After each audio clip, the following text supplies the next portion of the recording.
السلام علیکم ورحمۃ اللہ۔ دینداری چینل میں تمام احباب کا خیر مقدم ہے۔ مولانا اکبر ہاشمی نے مدارس اسلامیہ کے متعلق جو بیان دیا ہے اس کو لے کر مولانا عمرین محفوظ رحمانی نے منہ توڑ دیا جواب۔ آپ حضرات اس کلپ کو ضرور سنیں اور شیئر کریں۔ بسم اللہ الرحمن الرحیم وبہ نستعین والصلاة والسلام علی سیدنا محمد وعلی آلہ وصحبہ اجمعین، اما بعد۔ مدارس اسلامیہ دین کی بنیادی خدمت کا مرکز ہے۔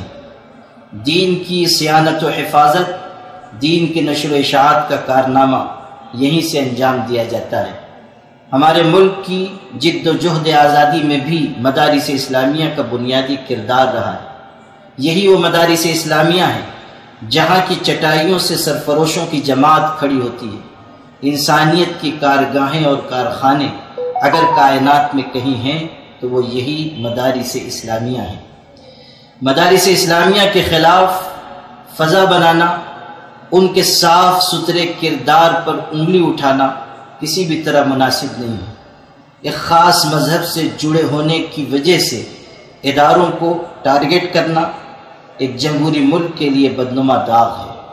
مدارس اسلامیہ نے ماضی میں بھی گنا قدر خدمت انجام دی اور اب بھی ملک کی سالمیت اور ملک کی ترقی میں ان کا بنیادی کردار ہے۔ اس ملک کی تقدیر کے بنیادی فیصلے مدارس اسلامیہ کے بغیر ادھورے رہیں گے۔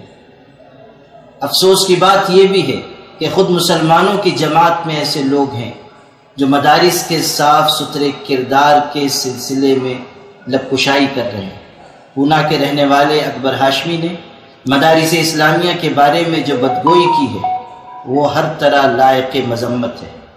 اپنے آپ کو عالم کہلوانا اور اس کے بعد مدرسوں کے خلاف ہی سروے کا مطالبہ کرنا اور غلط سمت میں اٹھائے جانے والے اقدامات کی تائید کرنا مریض ذہنیت کی علامت ہے۔ ایسے لوگ جو مسلمانوں کی صفوں میں رہتے ہوئے وہ بولی بول رہے ہیں جو مدارس کے حریفوں کی، مدارس کے مقابل آنے والوں کی ہے، ملت اسلامیہ کو انہیں پہچاننا چاہیے اور اس حقیقت کو اچھی طرح یاد رکھنا چاہیے کہ آج جو شخص جس صف میں کھڑا ہونا چاہے کھڑا ہو، لیکن کل قیامت کے دن اس کو جواب دہی کرنی ہے۔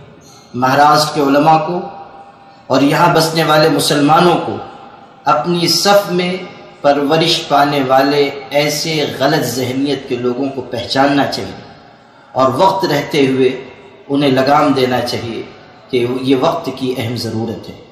مدارس کے لوگوں کی بھی ذمہ داری ہے کہ وہ مشکل حالات کے مقابلے کے لیے یکجٹ ہو کر آگے آئیں